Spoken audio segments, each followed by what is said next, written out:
All right, well, that brings us firmly into the 1990s, which, as I have announced before, I have invented the term the foil age to cover most of the 1990s, and this is where we're going to find out why that is.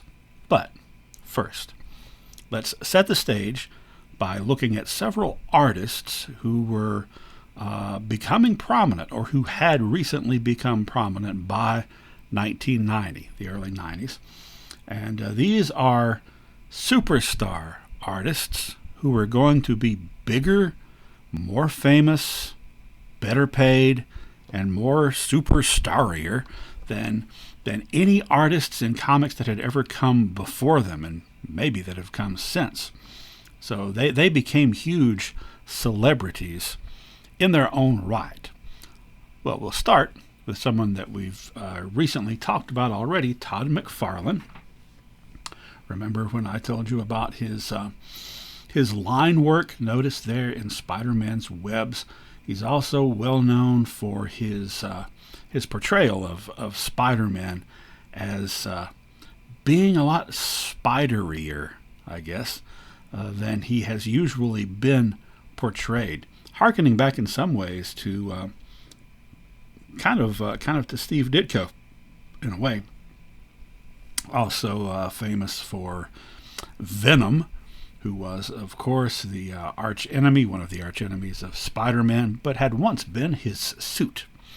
All right, well, some of the others include Whilce Portacio, who worked on the Uncanny X-Men in the late 80s, early 90s. Also famous for the X-Men, Jim Lee. Rob Liefeld, who perhaps unfairly, but I don't think so, I make fun of a lot, for his non-human proportions for his characters. Rob Liefeld had really a big influence on a lot of artists in the early 90s. He was doing New Mutants and then X-Force, and his human figures were, well, out of proportion. Of course, Jack Kirby's in some ways were, but it's not quite the same thing. Anyway, Liefeld was also known particularly for his many big splash pages. And in fact, several of these artists were.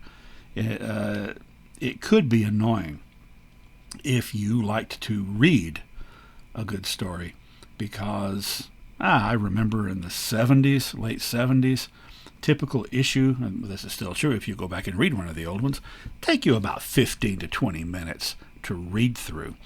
But in the early 90s, there were so many pages that were only one panel with no words or very few words. You could read the whole thing in 2 minutes. Anyway, moving on though. Eric Larson is the last one that I'll mention. He replaced Todd McFarlane on The Amazing Spider-Man when McFarlane moved on to other things in the early 90s. And his style is distinguishable and distinct from McFarlane's, but similar in some ways. Similar in as much as the intricate line work and the kind of the contortions with which he would draw Spider-Man, which, you know, if he's like a living spider, I guess that makes sense. I'm not sure if they got Eric Larson because his style was similar to Liefeld's, or if he was influenced by Liefeld's style. I'm just not sure. Here is a picture of, I'm sorry, I said Liefeld, I meant McFarlane. Here's a picture of Liefeld, McFarlane, and Lee in the early 90s. All right, well here, this single issue of a comic book, which was a huge event in 1990, is why that I draw the distinction. I have 1990 as the beginning of a whole new era of comics. It was the first issue of Spider-Man. Now, there was already the Amazing Spider-Man that had started back in the early 60s, and that had expanded, or Spider-Man had expanded in 1976 into Spectacular Spider-Man, initially Peter Parker, the Spectacular Spider-Man. Then 1985, after Marvel Team Up was canceled, then you got the Web of Spider-Man. So by the late 80s, Spider-Man has 3 monthly titles. This is a 4th one that was drawn by Todd McFarlane, but also written by Todd McFarlane. He had not been writing Amazing Spider-Man. That was David Michelinie. So this was all McFarlane all the time. And because of the popularity of Venom, who, kind of like the Punisher, started off as a villain and sort of became an anti-hero over time. But because of the popularity of McFarlane's style, and Venom really boosted things along, he is a huge celebrity by 1990.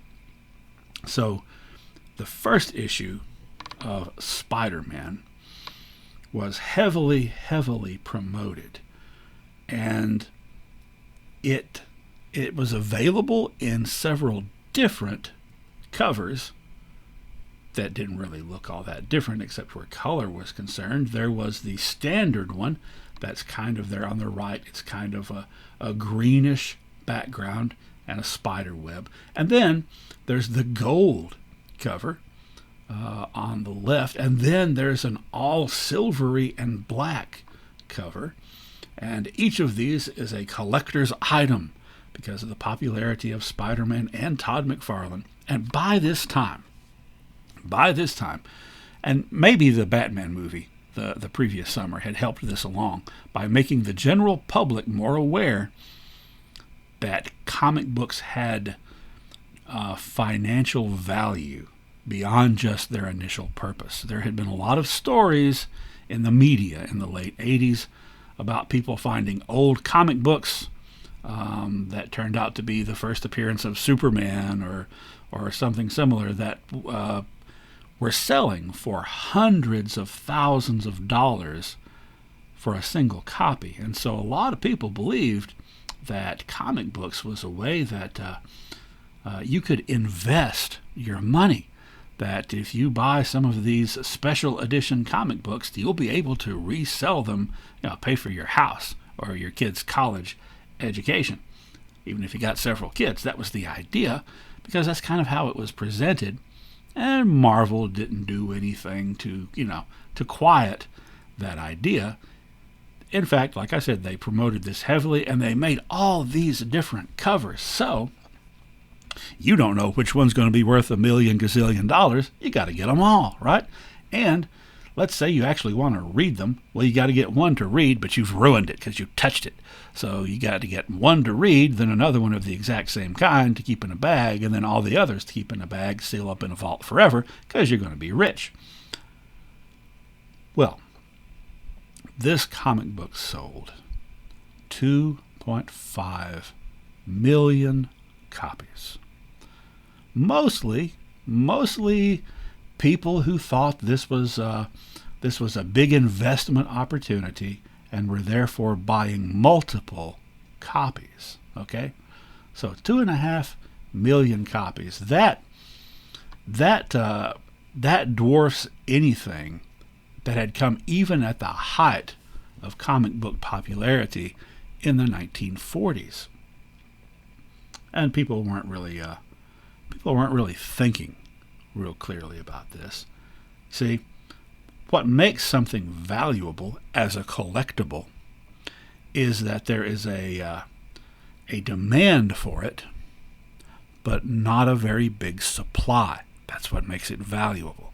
A lot of times, number one issues of comic books are more valuable than others because of the beginning of the series, but also because most new comic book series, the publishers don't know how well they're going to sell, so they don't print a whole lot of copies. They kind of print the first one, see how it does, and if that sells out, they might have a second edition, or more likely they will just print more copies of number 2 and number 3. That makes number 1 harder to find because it's more rare. Do you know what is not rare and probably never will be, something of which there are 2.5 million copies. These things are barely worth the paper they're printed on. Today, 30 years later, and within a year or two of this big event. Thing is, you can't accurately predict ahead of time what is going to become valuable. See, because it all depends on whether people like it and if it takes off. So if people like something and it really takes off, and the publisher wasn't sure if it would or not, so they didn't make many copies, you've got something rare and therefore valuable. If you've got like 30 of these locked away somewhere, you don't have anything valuable. They're not worth what you paid for them originally, probably. But a lot of people were getting in on this, and it was not uncommon to even go to the convenience stores where there were still spinner racks and see people in suits and ties rabidly flipping through the various comics to get their next investment. How could that end badly? Well, we'll see. The following year, Marvel did the same thing with the X-Men. They introduced a new book called X-Men, which there was already Uncanny X-Men, and then there was New Mutants, and there was X-Factor, and there was X-Men Classic.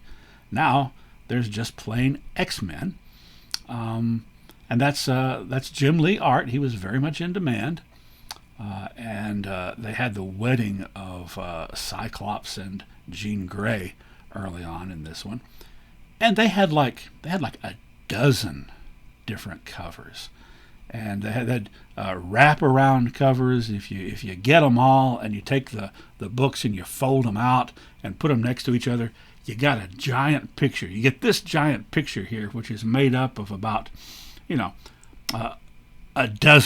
backs of a dozen different copies of X-Men #1. It sold 8.1 million copies. Did that make Marvel a whole bunch of money? Heck yeah, it did.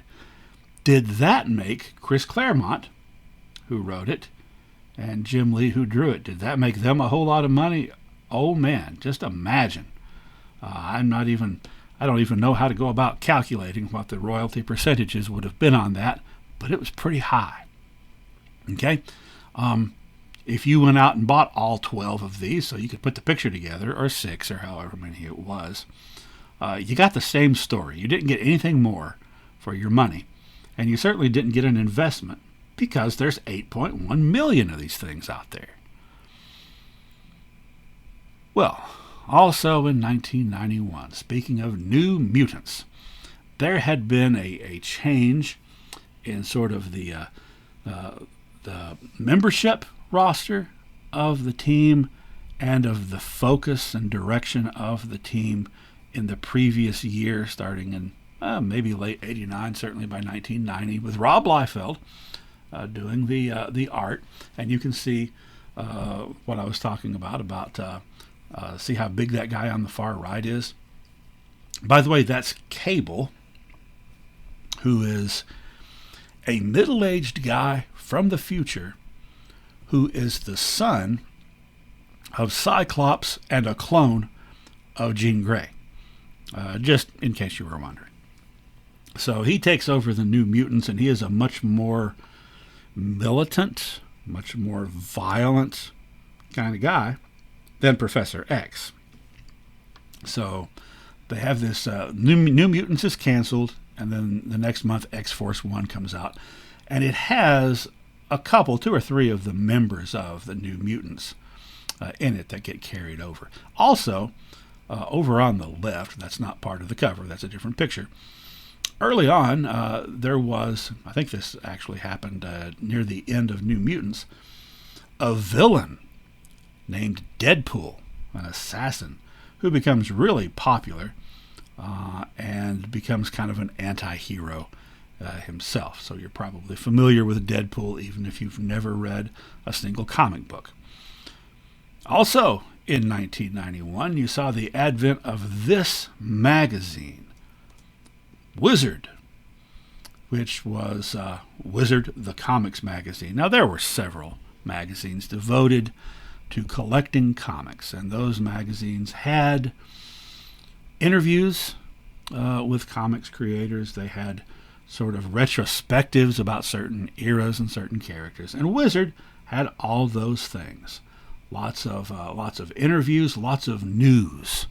This was before the internet, not very long before, but it was before. So news and tidbits about who is going to be moving to what comic and so forth. But what Wizard had that those other magazines that came before it did not have was the values charts for every comic book ever made, which was the bulk of this magazine. You get all the articles and stuff, but you look inside and you can see what Amazing Spider-Man number 298 is selling for this month as opposed to last month. Okay? And the fact this comes out in 1991, about a year after that Todd McFarlane Spider-Man and around the same time as that X-Men, shows just how obsessed many people were becoming about following the values, the monetary value and collectability of comic books. People were checking this every month to see, it's like checking the stock market. How much has Todd McFarlane gone up? Can I sell now? What can I get in return? This magazine was a huge magazine so far as popularity throughout the 1990s and into the early part of the 21st century. But it didn't last too long after everybody got the internet, because then you could just find all these things at the click of a mouse.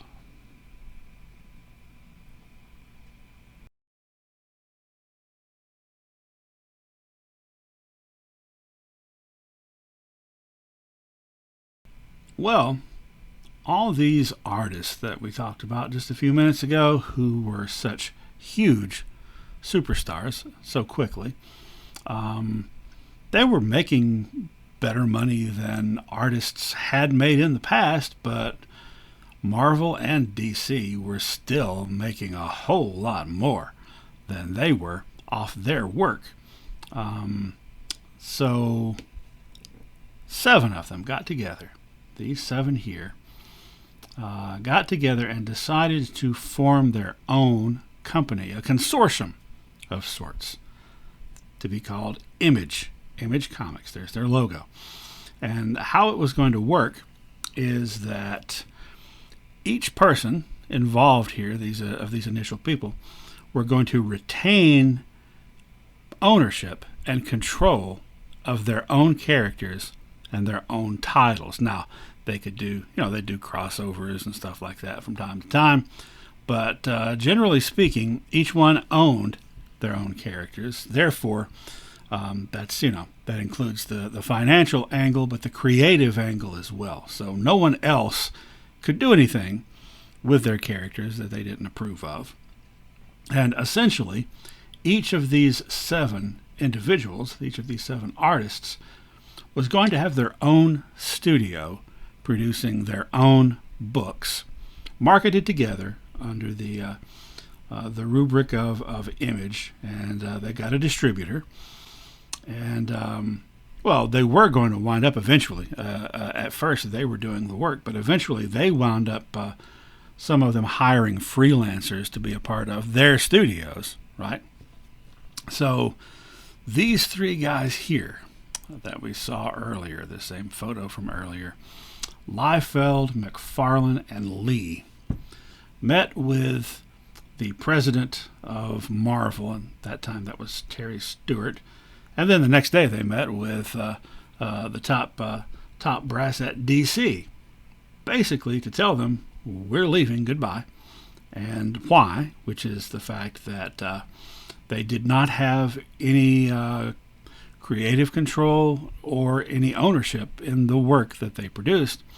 And essentially, they were telling Marvel and DC, if you don't change your ways, then a lot more of your top people will probably leave and join us.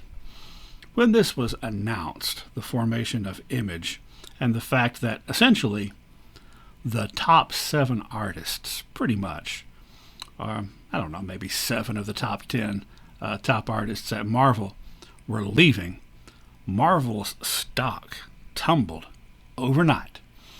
And indeed, within a short time, each of these individuals had produced their own titles, some of them eventually multiple titles. Rob Liefeld's Youngblood, which is a team book. Eric Larson's Savage Dragon, which had a very long publication life. And Wildcats by Jim Lee. But most famously and most successfully, Spawn by Todd McFarlane, which was the first Image comic. And it sold 1.7 million copies. That's not quite as much as that Todd McFarlane Spider-Man, but the Todd McFarlane Spider-Man had like half a dozen different variant covers. This one didn't. Spider-Man is a known quantity. No one had ever heard of Spawn before, but people had heard of Todd McFarlane, so they bought it, and it became a big success. Big enough a success that it was a movie before too long. Well, with that, Image Comics were on their way, and essentially, in a short time, Image had established themselves as competitors to Marvel and DC. They were number 3, but they were number 3 out of the big 3, and actually at times in the early 90s they surpassed DC and knocked DC down into the number 3 spot. Now, a couple of years after they founded, the other owners had issues with Rob Liefeld. For one thing, there was an accusation that he was using Image Comics to promote his own outside publishing ventures from a different publishing company other than his studio at Image, and that he was poaching talent from the others, that is, the freelancers. So there was actually a meeting about whether to kick him out, but he just quit instead, I think in 1996. But all the others, as far as I know, are still actively involved with Image Comics. Now this sort of thing could not have happened in previous decades because, well, there had never been as much exposure for comic books and comic book creators as there had been in the late 80s and into the early 90s. And that gave these artists the leverage to do what they did and to do it successfully.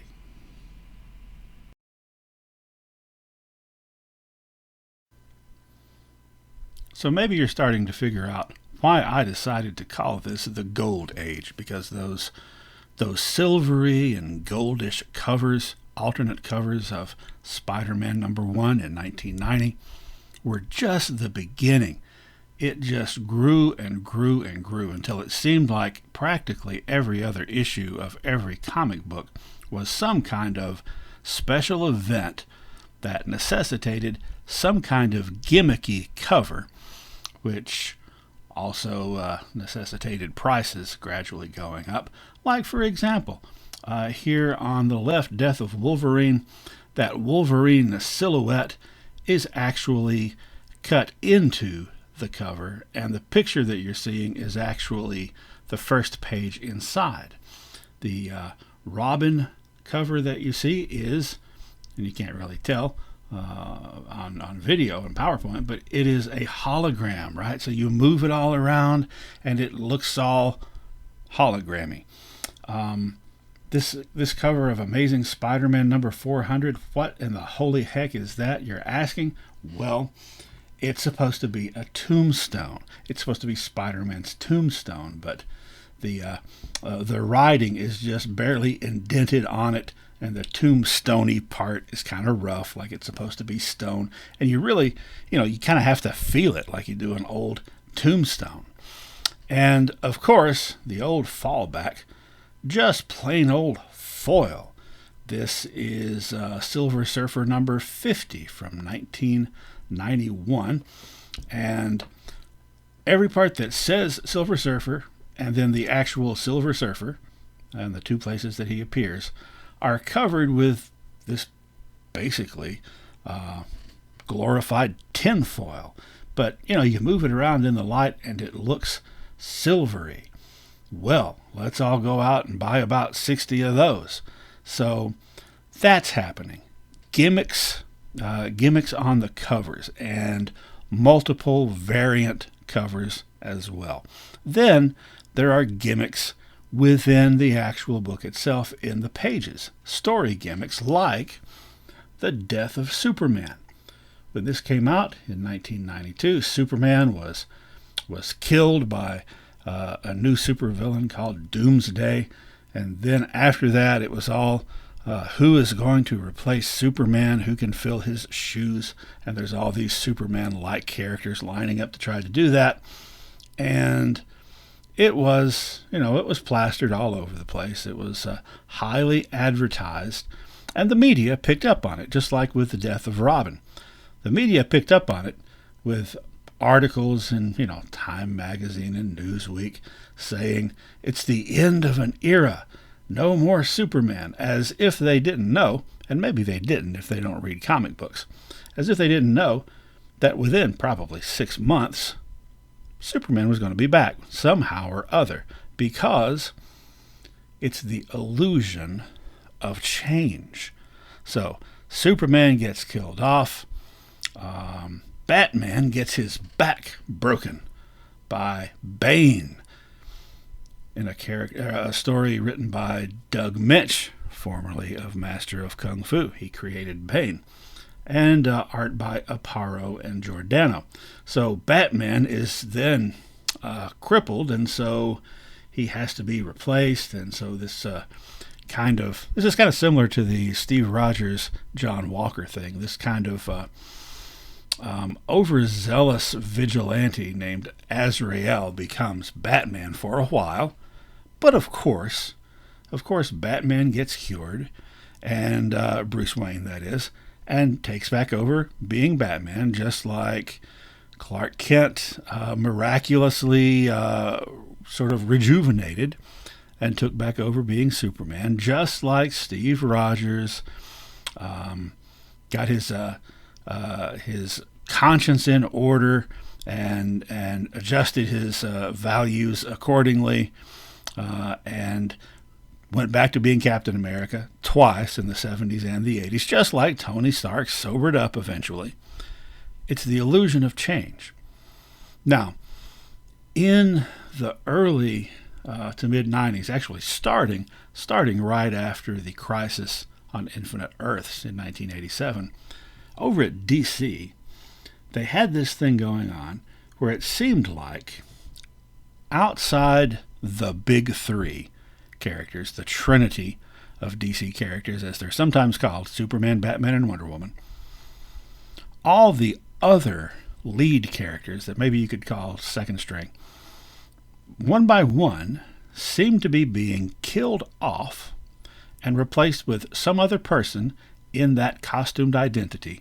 And the other person was much younger, like late teens, early 20s younger. So this actually had started with the death of Barry Allen, the Silver Age Flash, in 1986 in Crisis. And then his former sidekick, Kid Flash, sort of graduates and takes on the grown-up identity of the Flash. Then Oliver Queen gets killed off, and then Hal Jordan actually has a big psychotic break and tries to destroy the galaxy, and then he gets replaced as Green Lantern by this guy, Kyle Rayner. He's the one that found his girlfriend in the refrigerator. Well, these are just 3 examples. There were a bunch, and most of them seem to be at DC. And it did take longer. It took longer for that illusion of change to snap back. It took a few years for Hal Jordan to return as Green Lantern, for example. It didn't take that long for Green Arrow to come back. But Barry Allen as the Flash, killed off in 1986, it was a little over 20 years before he came back once again. So there's gimmicks, is what I'm saying. Gimmicks on the cover, gimmicks between the covers, but shorter and shorter on plot, writing, and characters. So maybe I could expand that. Gimmicks on the covers, flashy, tinfoil, embossed gold, hologram stuff. Gimmicks within the colors, like, the covers like, Superman is going to die, oh, woe is us. And then the other gimmick being the art, as people like Rob Liefeld start having every other page be a full page, 1-panel splash page to show off the physiques of their characters, so that nothing much is actually happening other than a bunch of random explosions that it's really kind of hard to figure out what they're for. So this kind of left, this could leave serious fans feeling somewhat unfulfilled, but it did a really good job, as it was intended, in grabbing the attention of newer fans, particularly people who weren't really fans of the characters or the stories, but were fans of the idea of latching on to something valuable. Why did everybody want to get the issue where Superman dies, even though anyone who's familiar with comic books knows it's not permanent? Because what if it's permanent? That's going to be valuable.